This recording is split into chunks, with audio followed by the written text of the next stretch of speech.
But you wrote to us after our second book, More Plain People, was published, uh, to give us some very interesting new information on the pavilion, South Pavilion.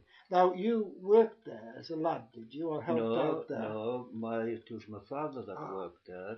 He was what he called chocolate boy. He used to go around in the intervals selling chocolates and sweets, etc. It was for extra pocket money for him. And he had aspirations of being on the stage because he was always a bit of a singer, but he never got as far as being on the stage. But I did, surprisingly. It was quite brief, but during the war, they used to have kids shows on Saturday afternoon matinees. And I can always remember the stage, it was full of long tables, and on these tables there were piles and piles of chocolates and sweets. And I mean, I was too young to understand much about where it came from then, but since I've wondered, seeing as chocolates and sweets were rationed in the war and we could hardly buy chocolates and sweets in Sylhet anyway, where they managed to get all these sweets from. But the sweets were for prizes for the kids. And my stage debut was standing up there in front of all these people in the pavilion, in the Piros as it was called, singing underneath the spreading chestnut tree with all the actions and getting a box of chocolates or a packet of sweets or something afterwards. So it was quite an exciting occasion. But it was a marvellous place to go to. I can remember a lot about it. can you describe the interior to us? Well, the interior, it was a huge wooden building. It was just a wooden framework with tongue and groove boards nailed onto the outside. There was no lining inside. And what we used to do, we used to go, if we couldn't afford to go in, we used to go, it was raised up on an embankment on a natural hill beside North House. And this embankment, the seats were tiered up the embankment.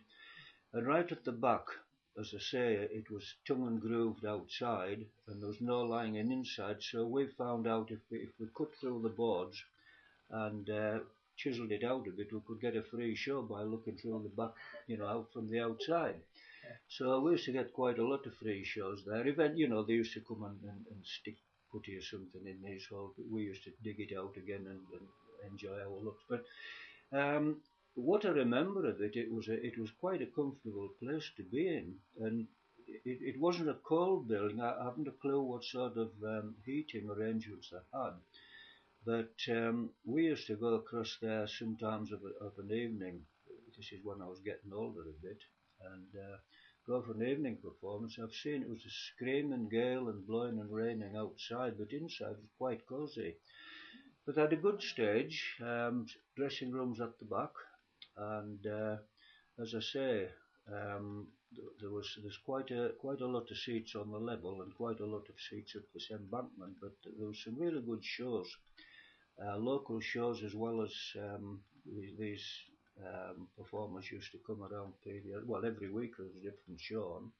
We used to get singers and conjurers and dancers. And were they mostly amateurs or were they professionals? They were professionals, just like Seaside, like I suppose what you got to get at Blackpool and Morecambe now. But there's one thing in particular I remember. It's like when the young boys, there's a story going around the school that they had a fan dancer at this at the pavilion this week, and you'll have to go, they said, because she's dancing around on the stage with these huge ostrich feathers. And at the end of her performance, she stands on the stage and she opens her arms wide with these ostrich feathers. So anyway, there was a gang of us went on Saturday afternoon to the matinee, and we're all sitting in eager anticipation, waiting for this fan dancer coming on. And she did, and there's this drum beat and music playing along there in the background, and she's stomping across the stage backwards and forwards. And then it's building up to a crescendo, and at the end of it, yes, she stands there and she opens her fans out, but as she opens her fans out, the lights go off and everything's in darkness. And then when they put the lights on, she's disappeared. So that was the first signs of a naked woman I ever had. It wasn't much of a, wasn't much of a view. But the local play group, they used to have plays in dramatics, and it's a pity that Doris Barker isn't around now because she used to be in this play group, and well, my first girlfriend, she was in it. I remember they did some sort of a mystery performance, and she was a policewoman in it, and that was quite exciting. Do you recognise any of those people? Sorry? Do you recognise any of these people? No, these were before my time. No, I don't think. I think this was the very last lot of Peros, and they. Right. Well, I didn't. Some of them were amateurs and came from Carlisle. Yes, I didn't actually know the Peros. This one, Dad would know some of them probably. If I remember rightly, wasn't there somebody called A.C. Astis that had something to do with the Peros? I think so. That name rings a bell in my mind. But I don't think these would be local people. But there again, as I say, the actual Peros, they didn't do that while I was around. But as I say, these shows that came, there was actually a conjurer on. After he'd been to Silloth on the Peros, well, at the pavilion, in the early days of television, they used to have these variety shows with conjurers and all sorts on. And this guy came on the stage. He was the great Claude, they called him.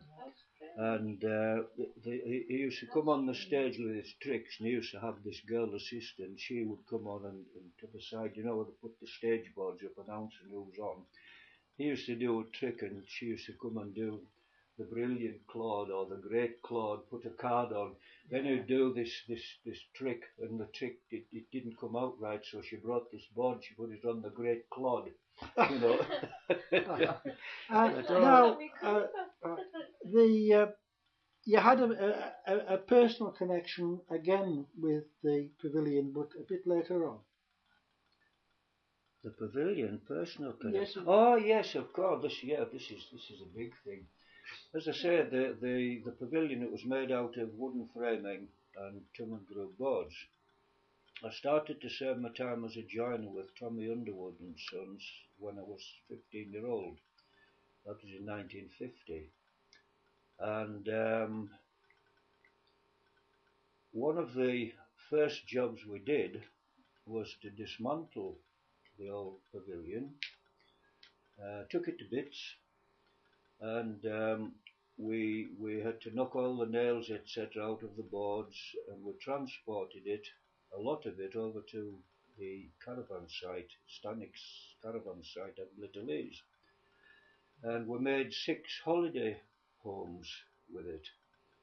These were let to people, and I remember there was 3 on one side of the field and 3 on the other side of the field, right down at the bottom end of Stannick's field.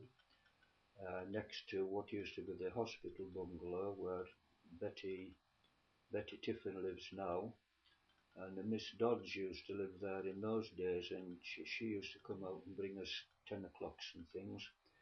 There wasn't many of us there. There was myself, Alan Riddick, who has since died, Tom Wilson, who has since died, Tom Underwood Jr., who has since died, and his dad, who has since died. So I'm the only one that's left of the people who were involved in the building of these chalets. They're quite big as well. They're good chalets. Yeah.